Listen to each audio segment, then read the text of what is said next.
All right, hello friends, welcome to यार YouTube channel. मेरा नाम है आयुष राठी और इस वीडियो में मैं आपको यार अपनी स्टोरी बताने वाला हूं। जब मेरा 2017 में जे एडवांस का रिजल्ट आया था, क्या माहौल था, क्या सारी चीजें थी, क्या सारी टेंशन थी, क्या मेरे एम्बिशंस थे, क्या हुआ, क्या रिजल्ट हुआ, ये सारी चीज मैं आपको बताना चाहता हूं। क्योंकि यार 2022 का जो जे एडवांस का रिजल्ट है वो आने वाला है यार, ठीक है, काफी जल्दी आने वाला है। हो सकता है आप इस वीडियो को रिजल्ट आने के पहले देखोगे जब आपको रात को नींद नहीं आएगी, या फिर रिजल्ट आने के बाद आप देखोगे। हो सकता है आप जे एडवांस क्रैक करने के बाद इस वीडियो को देखोगे, या फिर आप क्रैक नहीं किए होगे, डिप्रेस्ड होगे, इमोशनल होगे, तो आप इस वीडियो को देखोगे। फर्क नहीं पड़ता है यार, इस वीडियो से आपको बहुत कुछ सीखने को मिलेगा। बहुत सारी एक रिलेटेबल बातें आपके साथ में होंगी, बहुत सारी चीजें आपको जो है फील आएंगी एंड बहुत ज्यादा आपको जो है मजा भी आएगा इस वीडियो को पूरा देखने में। तो जल्द से इस वीडियो को लाइक करके चैनल को सब्सक्राइब करके यार स्क्वाड का हिस्सा बन जाओ। उम्मीद करते हैं कि आपको ये वीडियो पसंद आएगी।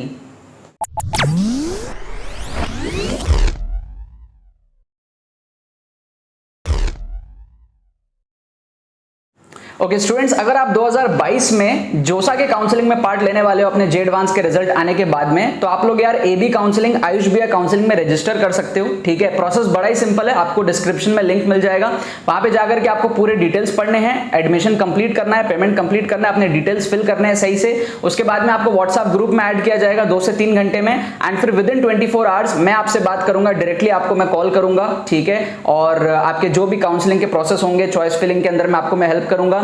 आप एक से ज्यादा काउंसलिंग में भी हमारे साथ सपोर्ट ले सकते हो। अगर आप जोसा के साथ में एमएसटी, सीईटी, डब्ल्यूबीजेई, कॉमेट के, यूपीटीयू, किसी भी और काउंसलिंग में अगर आप पार्ट ले रहे हो, तो आपको सिर्फ एक ही रजिस्ट्रेशन करना है। सारे काउंसलिंग के लिए आप जो है सपोर्ट हमसे एंड चॉइस फिलिंग का लिस्ट एंड जो भी और आपके डॉक्यूमेंट रिलेटेड या किसी भी तरह की क्वेरीज होंगे वो आप हमसे जो है पूछ पाओगे। ठीक है, तो जितने भी सीरियस एस्पिरेंट्स हैं जाकर के आप लोग एनरोल कर सकते हो एबी काउंसलिंग में, आयुष बिया काउंसलिंग के अंदर में।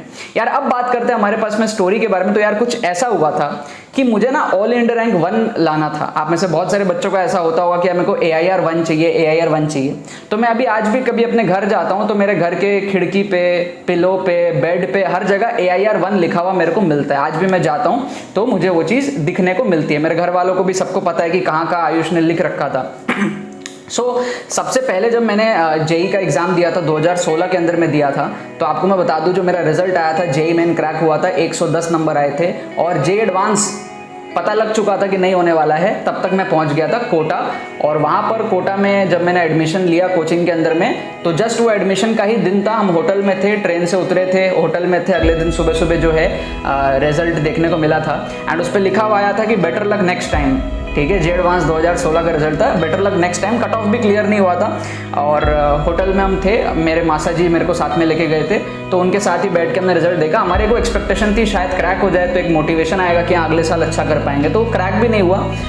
आई थिंक मेरे 75 के आसपास कुछ मार्क्स थे, या फिर कट ऑफ 75 था, मेरे 60s में थे कुछ, तो भी इस तरीके का जो है सीन था 2016 में। फिर हम अपने हॉस्टल आ गए, हॉस्टल में शिफ्ट हुए, तो वहाँ पर फिर जो बारात निकलती है ना कोटा के अंदर में, है ना, अलग अलग कोचिंग वाले है ना ढोल बजाते हैं, ये वो अपने अपने रिजल्ट्स को दिखाते हैं, तो वैसी कुछ सीन चल रही थी। और वहाँ पर फिर जुलूस वगैरह निकल रही थी, मेरे हॉस्टल के नीचे से निकल रही थी। तो जो भी वहाँ के उस साल का टॉपर था, आई थिंक अमन बंसल शायद से टॉपर था उस साल का 2016 का, तो मेरे को ना देख के बड़ा सा एक ना वैसा फील हो रहा था कि यार ये पोजीशन मेरे को चाहिए थी, मेरा ड्रीम था AIR 1 लाने का, जो मैं 2 साल से सपने देखता था। और उसके बाद में भी मतलब मेरा ड्रीम तो सेम ही था कि यार अब अगले साल लेकर के आएंगे। ठीक है, आप में से बहुत सारे लोग ऐसे होते हैं जो मतलब मेहनत कम करते हैं लेकिन सपने ज़्यादा देखते हैं, तो मैं कुछ उस तरीके का था। हालांकि मेरी मेहनत भी अच्छी थी बट सपने कुछ ज़्यादा ही उसके कंपैरिजन में कुछ ज़्यादा ही बड़े थे। ठीक है, मतलब इसका बैलेंस होना बहुत ज़्यादा ज़रूरी है, जितना मेहनत उतना सपना। ठीक है, अगर आपके सपने बड़े तो मेहनत को भी उतना बड़ा करना पड़ेगा। फिर उसके बाद में काफ़ी ज़्यादा मेरे प्रॉब्लम्स रहे, काफ़ी ज़्यादा एडिक्शन रहा यार, अलग अलग जो भी एडिक्शन आप सोच सकते हो ना, वो सारे एडिक्शन मेरे थे कोटा के अंदर में। मतलब अलग अलग ही मैं कांड कर रहा था जो मैं शायद बता भी नहीं सकता, at this point of time तो नहीं बता सकता। एग्ज़ाम पास आ गया था, 2-3 महीना था और कोचिंग में मेरे नंबर 0 आ रहे थे, ऐसी हालत थी, क्योंकि वो पेपर टफ भी होता है। एंड फिर लास्ट में सेल्फ स्टडी की कीमत बहुत ज़्यादा समझ में आई। मेरे को समझ आया कि मी एज अ पर्सन मैं सेल्फ स्टडी अच्छा कर सकता हूँ। मैं कोचिंग वाला लड़का नहीं हूँ कि मैं कोचिंग में जाके नोट्स लिखूँ, और उस तरीके से मेरी पढ़ाई जो है वो नहीं होती थी। और आप लोग जो भी बच्चे मेरे साथ कनेक्टेड है चैनल में इतने टाइम से, आपको भी समझ आता होगा कि मैं एक अलग टाइप का, मतलब मेरे से भी बहुत सारे बच्चे रिलेट करते हैं, बट डेफिनेटली जो बच्चे ट्रेडिशनल मेथड्स को फॉलो करके पढ़ते हैं वो मेरे साथ कभी भी रिलेट नहीं कर पाएंगे, राइट।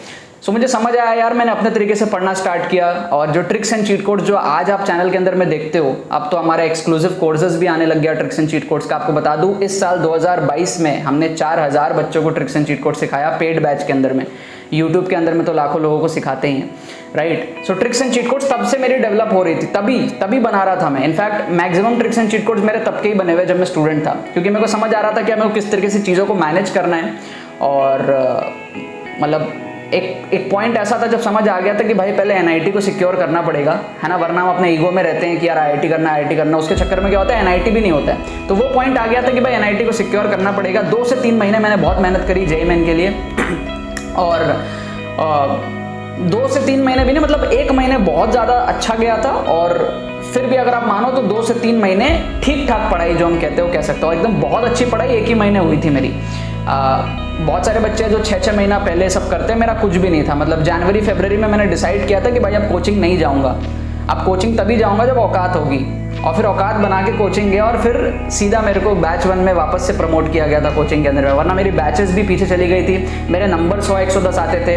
तो 1-1.5 महीना का मैंने फुल फोकस स्टडी किया, ठीक है। 2 से 2.5 महीना का मैंने ठीक ठाक स्टडी किया, फुल फोकस तभी भी नहीं था, चीज़ें को फिगर आउट कर रहा था। और उसके बाद में जब मैं जेईई मेन के जस्ट पहले 2 एग्जाम थे वो मैं कोचिंग में देने गया था, और मेरे वहाँ पर जो स्कोर मेरे को चाहिए थे उतने आ रहे थे। 180s में मेरे 190s में स्कोर आने लग गए थे। और पूरा मेरा का पूरा प्लान सेट था कि भाई इस तरीके से मेरी एनआईटी जो है वो सिक्योर हो जाएगी। और उसमें ट्रिक्स एंड चीट कोड्स का इन्वॉल्वमेंट था। काफ़ी सारे बच्चे सोचते हैं कि यार ट्रिक्स एंड चीट कोड्स तो सर अभी सिखा रहे हैं। नहीं, मेरा खुद का नहीं होता अगर मैं ट्रिक्स एंड चीट कोड्स जो है फॉलो नहीं करता तो, ठीक है। मतलब क्रैक हो जाता 130-140 में एनआईटी वगैरह, फिर क्या ही मिलती, ठीक है। उस टाइम 360 का होता था पेपर, राइट। मिलती भी तो मतलब पीछे की मिलती बहुत ज़्यादा। तो अल्टीमेटली यार कुछ सिली मिस्टेक्स हुए, और 175 का मेरा जो स्कोर रहा जेईई मेन के अंदर में। बट कहानी इसके बाद की शुरू होती है। जैसे ही जेईई मेन मेरा खत्म हुआ और मैं टकला हो गया था, आप लोग मेरे फोटो भी देख सकते हो, है ना, थंबनेल पे आप लोगों को देखा कि भाई मैं टकला हो गया था उस टाइम पे। उसके बाद में जेईई एडवांस के पहले जो टाइम रहता है, मैंने वहाँ पे कुछ भी नहीं पढ़ा, सिर्फ लास्ट के 7 दिन पढ़ा। बहुत गंदे एडिक्शंस में, अलग अलग टाइप के एडिक्शंस में मैं फंसा हुआ था, कुछ नहीं पढ़ा, ठीक है। कोचिंग में मेरी बैच टॉप बैच में मेरे को अनाउंसमेंट हो गई थी लिस्ट में कि मेरा बैच वापस से टॉप बैच में आ गया था मैं। और जेईई एडवांस की प्रिपरेशन करने में कोचिंग नहीं गया, ना मैंने खुद से करी। 20-25 दिन मैंने ऐसे ही वेस्ट कर दिए। लास्ट के 7-8 दिन में मैं ओपी टंडन लेके आया, बड़ी बड़ी किताबें खरीद कर लेके आया, और बहुत मेहनत करी। उस 7 दिन में मैंने 20-25 दिन जितना पढ़ाई किया होगा। मतलब आप एक तरीके से मैं कह सकता हूँ कि जैसे बुक चाटते हैं ना, फटाफट बुक चाटते हैं, तो वैसे ऑर्गेनिक मैंने चाट ली थी ओपी टंडन की, फटाफट। मतलब नेक्स्ट लेवल कुछ चीज़ें मैंने उस टाइम पे करी थी। वो आप लोग कभी करे होगे तो एक्सपीरियंस होगा आपको। एंड मेरे जो स्कोर आए वो फिर ठीक ठाक से आ गए थे, केमिस्ट्री में बैलेंस आउट हो गया था।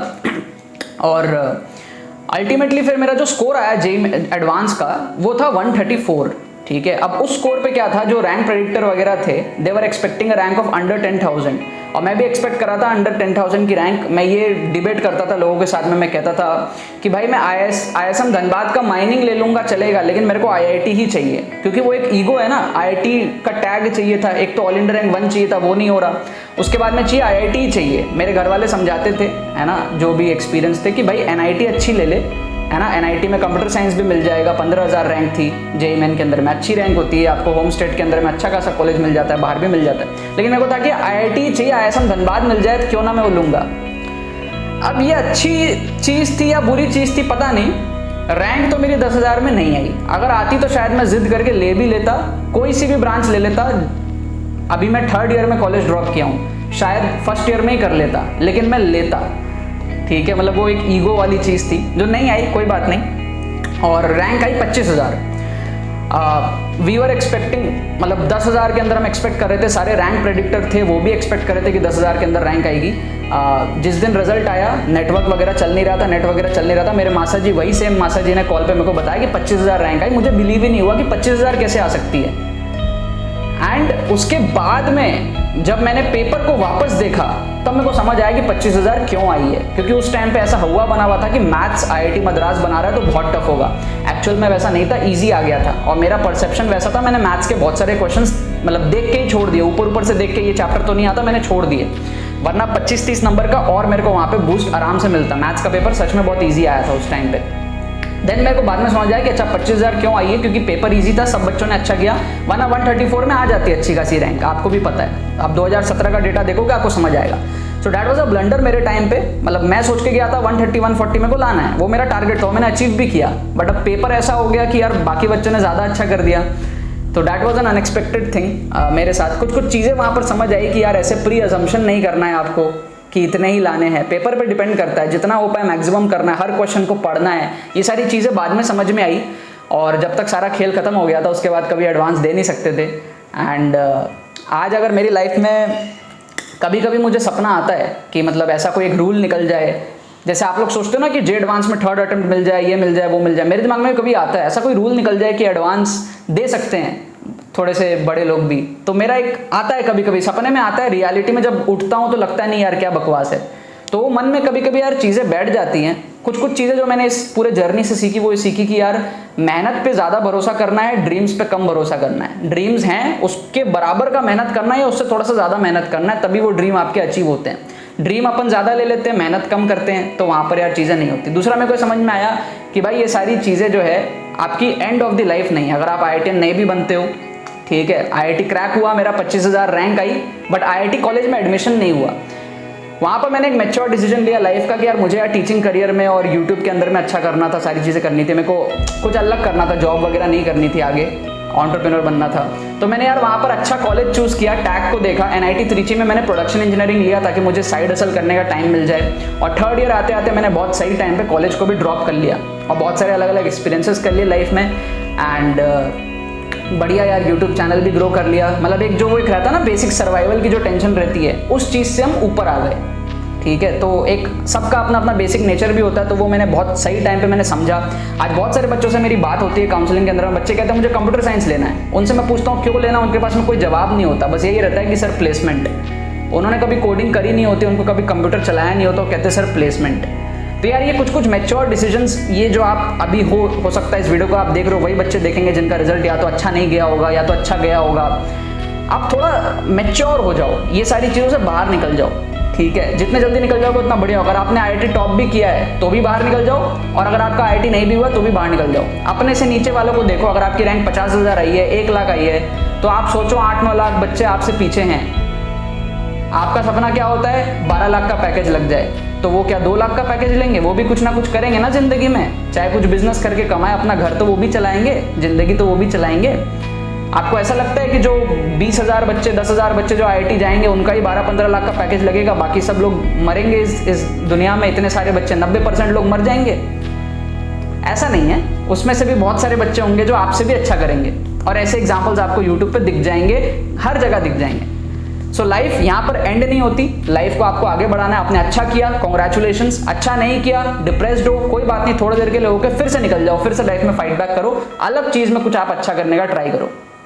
ये सारी चीज़ें लाइफ का पार्ट है।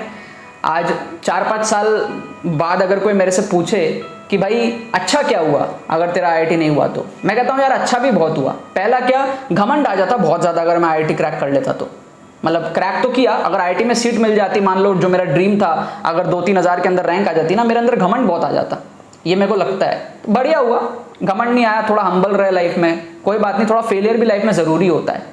उसके बाद में क्या है, ऐसा हो सकता था कि मैं मेहनत करना कम कर देता, IIT ना होने के बाद में मैंने ज़्यादा मेहनत करी, हो सकता है होने के बाद में शायद कम मेहनत करता, और भी बहुत सारे पॉजिटिव चीज़ें भी हैं।